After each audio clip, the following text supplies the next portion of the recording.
sejam bem-vindos a mais um episódio do podcast Somos Luz. Eu sou a Rafaela, apresentadora, e estamos aqui com o pastor Flavor, pois além de pastor, ele é conselheiro familiar, amigo e também um grande tio.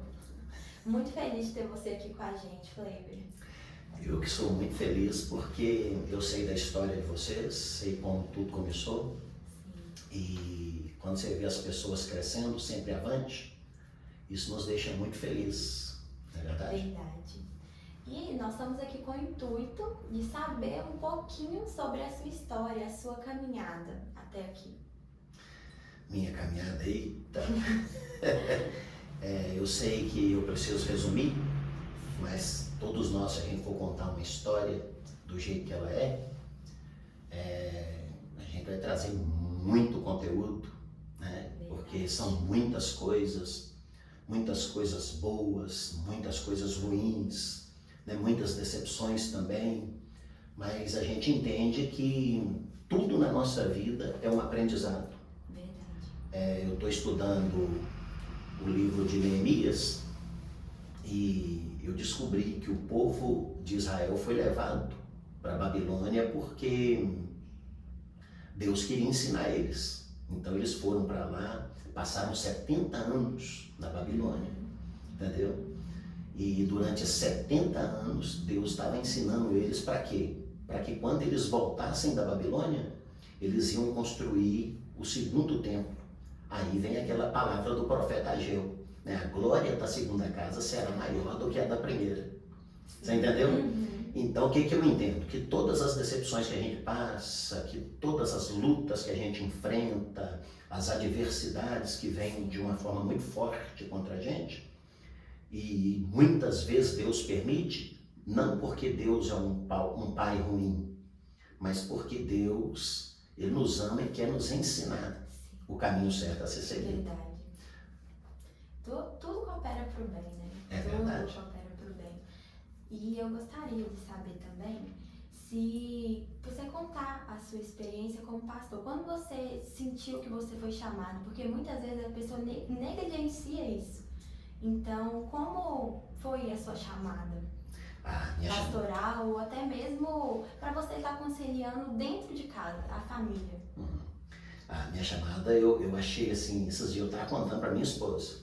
Fazia muito tempo que eu não falava sobre isso. Sim.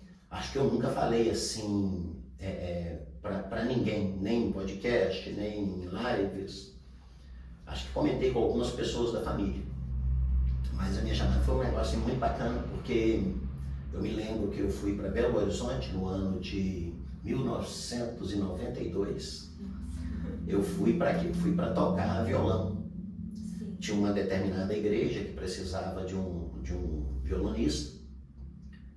Eu fui contratado para tocar violão nessa igreja, eu recebia por isso. E um belo dia que eu estava lá, não sei porque eu estava numa sala de reunião, que não era para eu estar nessa sala, e eu escutei uma conversa do líder com um pastor, né, um pastor subordinado. E a conversa era, você vai para a cidade de Lagoa da Prata no sábado que vem e vai começar, você vai abrir a primeira igreja nossa fora de Belo Horizonte. Então esse pastor estava com a missão de abrir essa igreja nessa cidade chamada Lagoa da Prata. Sim. Só que quando chega no sábado, que era para o pastor ir, ele não foi, ele ficou com medo. Ficou com muito medo e falou, missionário, eu não vou mais para essa cidade, não vai dar certo, eu estou com medo. Ele falou desse jeito. E eu me lembro que eu fiquei com uma ira tão grande dentro de mim, você vê, eu era só violonista da igreja, não tinha nada a ver com aquilo. Ele nem frequentava. Não, só era o violonista da igreja, entendeu? Não lia a Bíblia, então não sabia nada de Bíblia. Mas escutando aquela conversa, nasceu uma ira dentro de mim, sabe aquela ira com raiva, com ódio? Eu fiquei com ódio dentro de mim, eu levantei a mão lá no meio da reunião e falei, missionário, eu posso ir? Falei desse jeito. Quando eu falei isso, ele riu. Ele falou assim, não, irmão, você não está preparado para ir, não. E naquele dia, eu não sabia, mas naquele dia eu tinha recebido meu chamado. Eu não sabia, mas o missionário riu, porque ele viu que eu estava sendo chamado ali. Sim. ele riu e falou comigo assim, depois da reunião, me chamou e falou assim, sabe esse seminário que tem aqui em frente? Eu tinha um seminário teológico bíblico mineiro ali na rua Curitiba, em frente ao número 737, que era onde a nossa igreja estava localizada, na rua Curitiba, no centro de Belo Horizonte. E tinha um seminário teológico bíblico mineiro. Ele falou, pois é, eu vou colocar você nesse seminário, porque eu estou vendo que Deus está te chamando para o ministério. Sim. Mas para mim era só uma ira de quem ficou chateado. Exato, com a covardia daquele pastor. Eu falei, não, ele foi covarde, eu não aceito isso não, tal. Só que o missionário viu como um chamado meu. Sim. E ali começou no ano de 1992. Eu fui para Belo Horizonte, fiquei 6 meses no seminário que duraria 2 anos. Aí eu falei, mas por que você ficou só 6 meses? Porque com 6 meses que eu estava lá, eu lembro até a cadeira que eu estava fazendo liderança cristã. Sim. Aí o missionário me chama e fala, olha, eu estou indo embora para o sul de Minas, a cidade de Oliveiras. Você quer ir comigo? Eu falei, vou. Na mesma hora, eu larguei tudo, seminário, larguei tudo.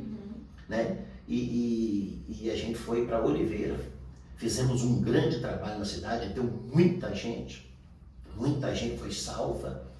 E de Oliveira eu fui para Cláudio, a cidade de Cláudio, onde vivia a falecida Risoleta Neves, esposa do ex-presidente da República, Tancredo Neves. Né? Chegamos nessa cidade, começamos o trabalho lá. De lá eu fui enviado para Boa Esperança, sul de Minas, depois Campo Belo. Meu Deus, não, se eu for contar para você a história aqui, esse podcast vai estourar, porque é muita coisa. Mas foi mais ou menos desse jeito, começou assim. Entendi. E a sua primeira vez pregando, como é que foi? Eita. Porque eu sei que bate uma ansiedade, a gente fica nervoso. E se você não tivesse dado o primeiro passo, eu tenho certeza que hoje você não estaria aqui. Não. A minha primeira vez pregando, eu lembro como se fosse hoje. Foi numa igreja... Pois é, você fez a pergunta aí sobre a minha primeira vez pregando numa igreja. Sim.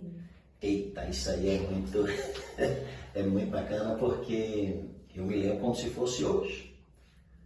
Foi numa igreja do Evangelho Quadrangular, na cidade de Baldinho, tinha muita gente dentro da igreja, era um dia de domingo à noite, imagina, todos os membros da igreja estavam na igreja nesse dia. Nesse dia não faltou ninguém. Sempre assim. E o pastor me chamou para levar a palavra para eles ali naquele domingo. E Deus me deu um texto que foi João 3,16, porque Deus amou o mundo tanto, Deus amou o mundo de tal maneira que deu o seu Filho unigênito para que todo aquele que nele crê não pereça, mas tenha a vida eterna. Eu preguei sobre isso. E só que eu comecei a pregar, e uma coisa interessante, porque quando eu olhei no relógio tinha passado apenas 2 minutos. E no meu coração, na minha mente, já tinha passado mais de 2 horas. E eu tremia muito, gaguejava muito nervoso, suava, suando frio. E eu me lembro quando eu terminei de pregar, acho que eu não levei 2, 5 minutos no máximo que eu preguei. E alguém pegou na minha mão e falou assim, nossa, Deus falou muito comigo. Isso aí foi, rapaz, então falou mesmo. Então Deus me usa para isso. Então foi muito bacana, foi assim. Entendi. Então, a gente entrando nessa parte da ansiedade, você se considera uma pessoa ansiosa, e também uma dica que você dá para nós hoje, os jovens e as pessoas também que estão assistindo. A questão da ansiedade ela é algo muito interessante. Por quê? Porque quando Deus nos fez, Ele nos fez com uma pitada de ansiedade. Sim. Por quê? Porque a ansiedade ela é importante se ela for dosada na sua vida, equilibrada. Né? Por exemplo, você não sai para trabalhar de manhã, você não sai para ir para uma faculdade. Se você não tiver essa ansiedade dentro de você, ela te projeta, ela te empurra para você não ficar parada. Senão você vai ficar parada pro resto da vida, sabe? No conformismo. Mas qual que é o X da questão sobre a ansiedade? Jesus disse assim, ó, não andeis ansiosos com coisa alguma. Por que Jesus disse isso? Porque as pessoas estão sempre preocupadas. Ela está preocupada com o dia de amanhã, ela está preocupada com a morte, ela está preocupada com a vida, com a solidão, ela está preocupada basicamente com tudo. E o que a preocupação produz em nós? A preocupação produz medo. Verdade. E o que o medo faz com a gente?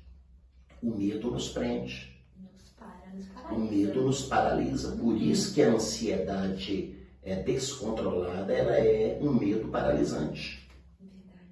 É uma preocupação perturbadora.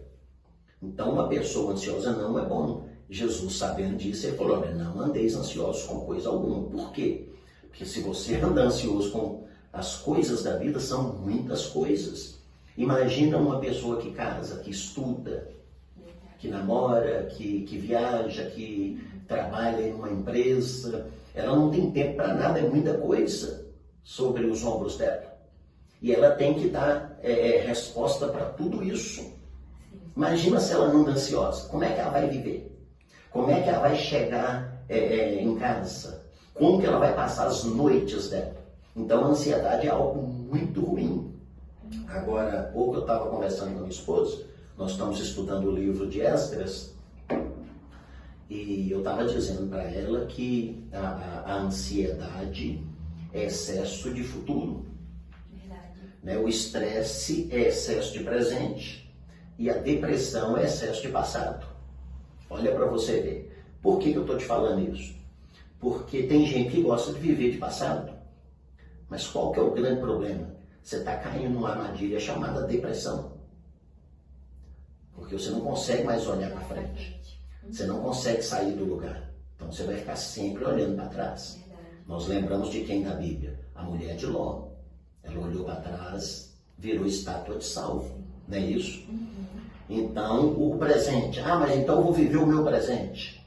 Mas você pode cair numa armadilha chamada estresse. Né? Que é uma crise que vem muito forte. E se você não cuidar, ela pode comprometer o seu futuro. Mas se você falar, então eu vou viver meu presente, então eu vou viver de futuro agora. Né? Vou viver de futuro, porque o futuro é que é bacana. Sim, eu acredito Mas que tudo é um limite. tudo é um limite, é um equilíbrio. Então, se a pessoa decide viver de futuro, o futuro é excesso. Aliás, a ansiedade é o excesso de futuro. Então, o segredo está em você buscar equilíbrio, que é uma coisa muito difícil para a humanidade, até por causa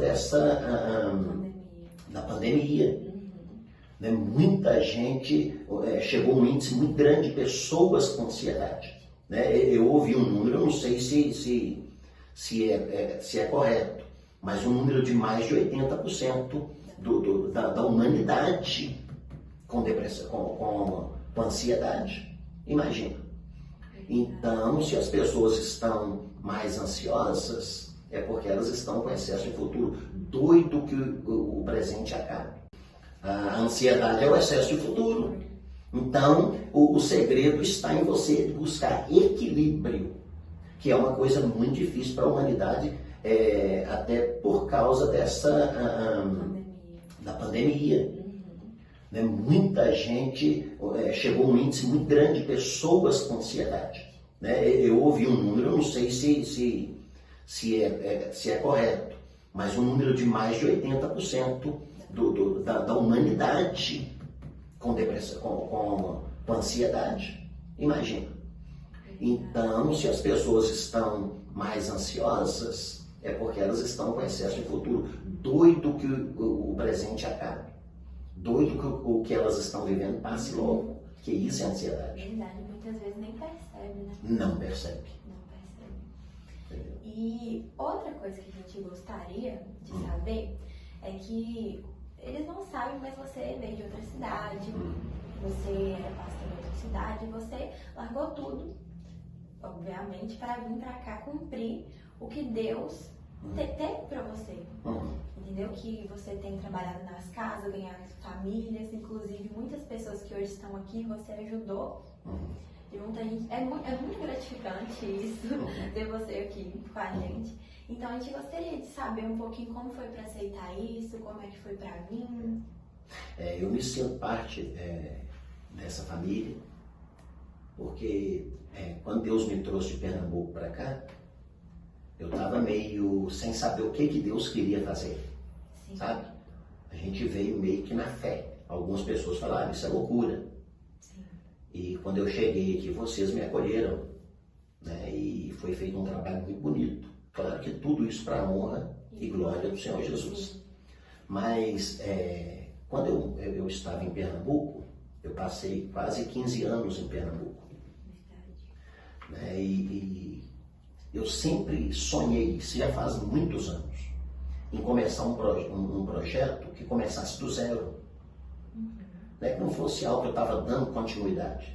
Todas as igrejas que eu pastoreei, que eu estive pastor, eu já pegava ela com um certo número de pessoas, com um sistema, né? Sim, sempre dando continuidade ao trabalho de alguém que alguém começou. Uhum. E esse era um sonho que eu tinha, de começar do zero. Sim. Né? Então, eu comecei a orar. Só que isso nunca acontecia. Então, passei 5 anos em Caruaru, Pernambuco, depois mais 10 anos em Gravatá, Pernambuco também. E um belo dia eu vou orar a Deus, a gente orava todas as manhãs, e eu vou orar a Deus, vem uma voz e fala comigo assim, minha casa é uma extensão da igreja. E aquilo foi muito forte, porque queimou dentro de mim. Eu não entendi. Entendi a voz, entendi o projeto, mas não sabia o que era. Eu me lembro que eu fui para uma reunião pastoral nossa, eu cheguei, fui no escritório do nosso líder e falei para ele, olha, aconteceu isso, Deus está colocando isso no meu coração, eu tenho certeza que é a voz de Deus. Ele falou, o que você está falando aí está batendo com o que eu estou pensando aqui. Na minha casa, uma extensão. Aí comecei esse projeto na igreja. Comecei o projeto, fui muito bem aceito, tanto pela igreja, como a superintendência, que é a conjunção de várias igrejas, né, do campo, né, mais de 30 igrejas. Eles adotaram essa visão e a gente começou a trabalhar com minha casa, uma extensão da igreja. Mas eu ainda sentia que não era aquilo. Sim. Eu falei, gente, tem um negócio errado. Aí fizemos tudo direitinho, confeccionamos as casinhas, as mensagens que seriam pregadas nas casas, tudo bem organizado. E começamos. Só que eu ainda sentia que tinha alguma coisa que não estava do jeito certo. Sim. E foi vindo dentro de mim uma angústia, uma tristeza muito grande. Por quê? Porque eu estava fazendo algo que eu não estava vendo o resultado que eu queria ver. Mas eu pensei, gente, isso é da minha cabeça, é ansiedade minha, querendo que cresça logo a igreja e tal. Mas não era. Já era Deus me chamando para esse projeto. Né? Muitas pessoas pensavam no ministério, mas não. Deus me deu um projeto. Né? Tem gente que ganha ministério tal. Não, o meu foi um projeto. Aí veio o projeto IR. Por quê? Porque eu saindo de dentro de uma igreja com a minha família e indo para dentro de uma casa, sim, salvando outras famílias. Sua família ganhando outra. Minha família ganhando outra família. Sim. E isso começou a dar certo. Por quê? Porque tudo que eu falava batia com o que as pessoas estavam vivendo. E isso foi ficando muito forte dentro de mim. E a minha família foi entrando nessa visão. Para você ter uma experiência, nós chegamos numa casa, não vou citar nomes, por questão de princípios, mas nós chegamos numa casa onde tinha um moço que ele falou, se vocês não tivessem chegado aqui, eu ia me matar. Para você ver como que é importante o projeto IR. Sim. Né? Por quê? Porque o que a gente tem costume de viver é o quê? As pessoas irem à igreja. Sim, tem nada de errado com isso. Flávia é contra a igreja. Não, de jeito nenhum. Eu nasci dentro de uma igreja. Só que Deus me chamou para fora, para fazer um trabalho fora. E às vezes as pessoas que estão dentro assim das casas não conseguem ir até a igreja. Exatamente, por causa de tempo. Pois E às vezes muitas pessoas elas não conseguem sair de casa, né, e ir para a igreja. Por quê? Porque elas se sentem fracas. Tem também a questão espiritual, que são os dardos inflamados do inimigo, as setas malignas, que as pessoas que não entendem, elas acham que não existem, mas existem. E sem contar que o mundo está globalizado. Está todo mundo numa correria violenta, está todo mundo muito afoito, e as pessoas não estão tendo tempo para mais nada. Então, a igreja ela é muito importante. Por quê? Porque ela é uma das instituições mais antigas criadas por Deus. Nós temos duas instituições.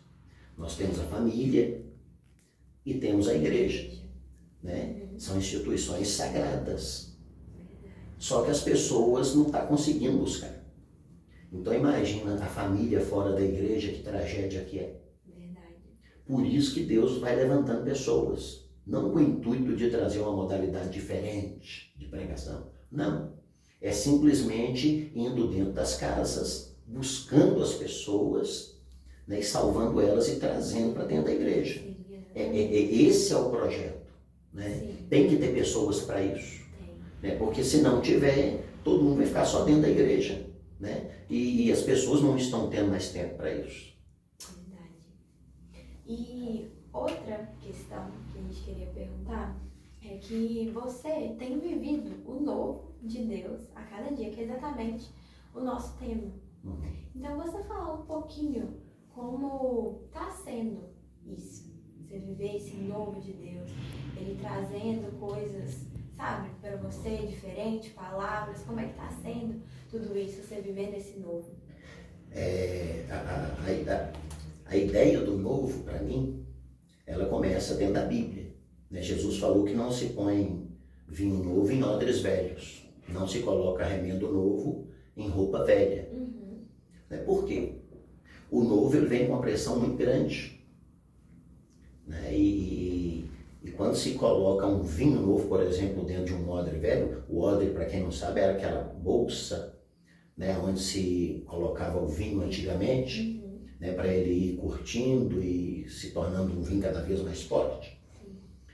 Então, quando se colocava um vinho novo dentro de um odre velho, o que acontecia? O odre velho já tinha cedido tudo que ele podia.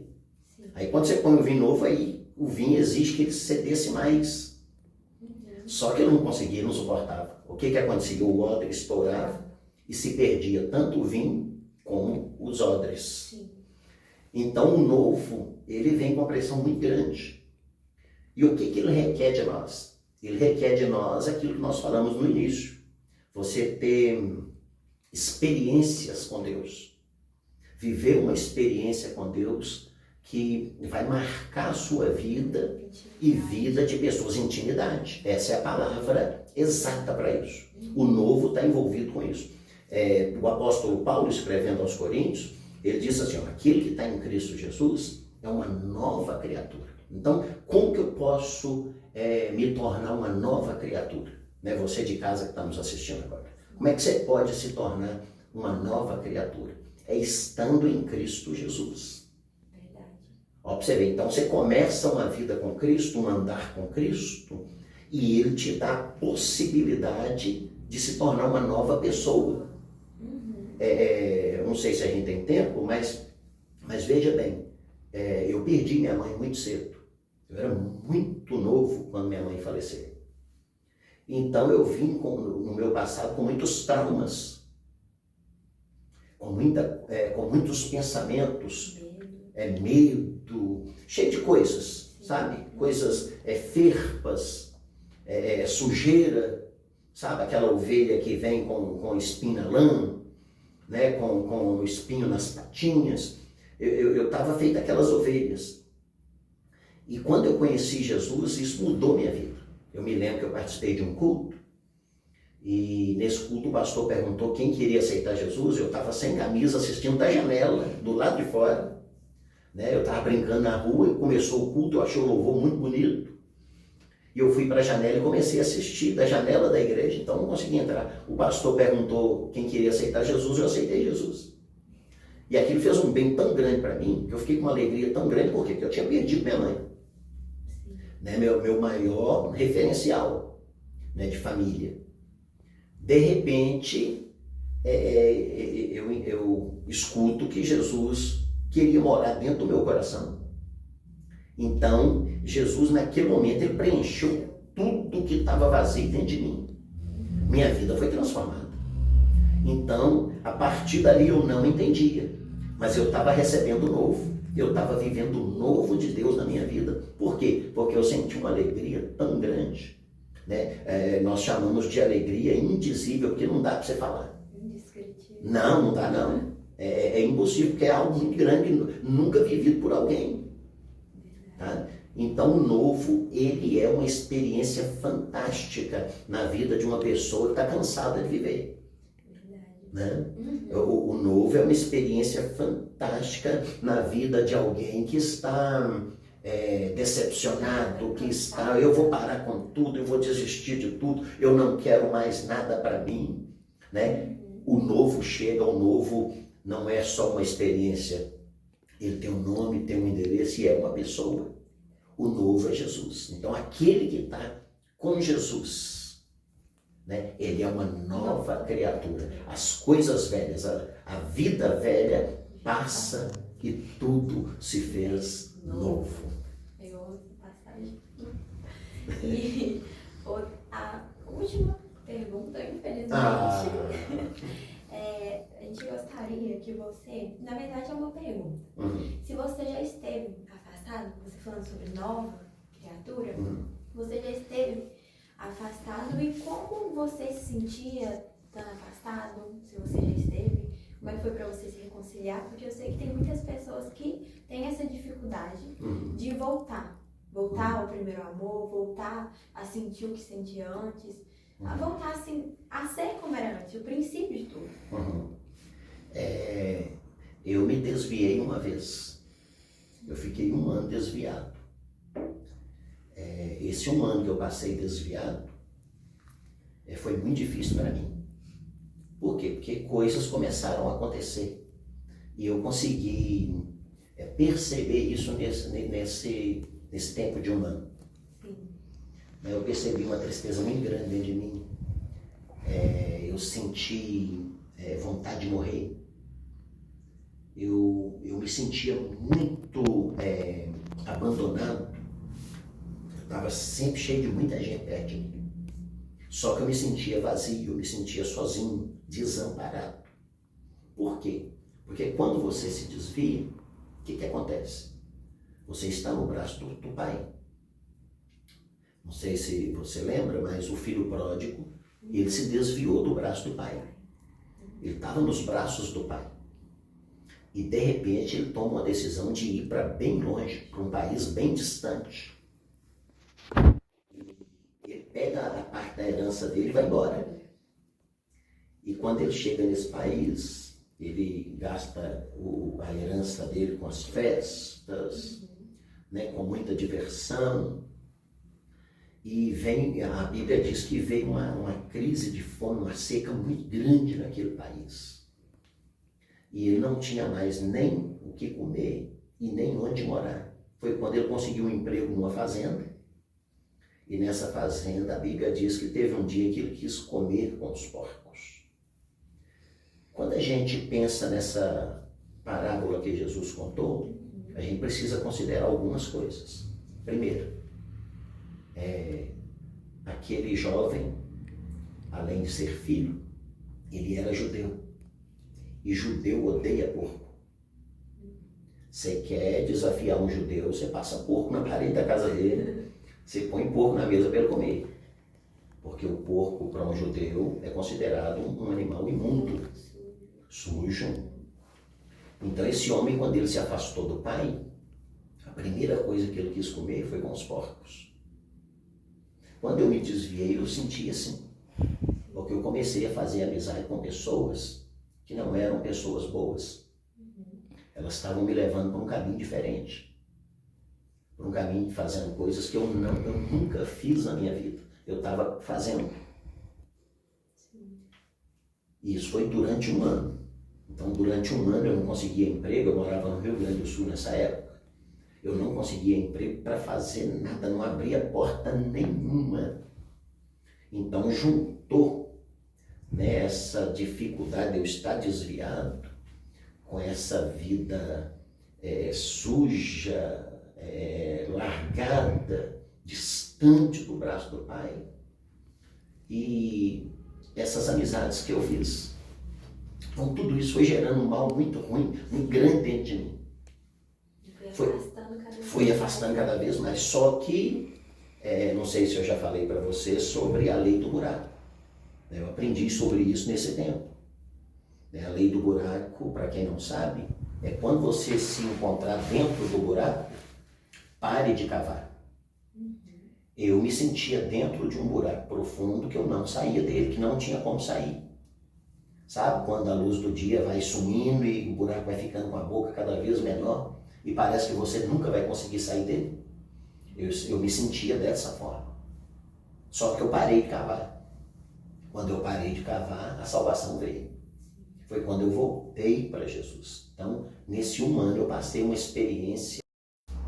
Então é isso, gente. Chegamos ao fim de mais um episódio do nosso podcast. Queremos agradecer vocês por terem nos ouvido até aqui e também a presença do nosso querido pastor Cleiber. Muito gratificante ter você aqui com a gente. Eu que agradeço, Rafa, agradeço ao podcast Somos Luz.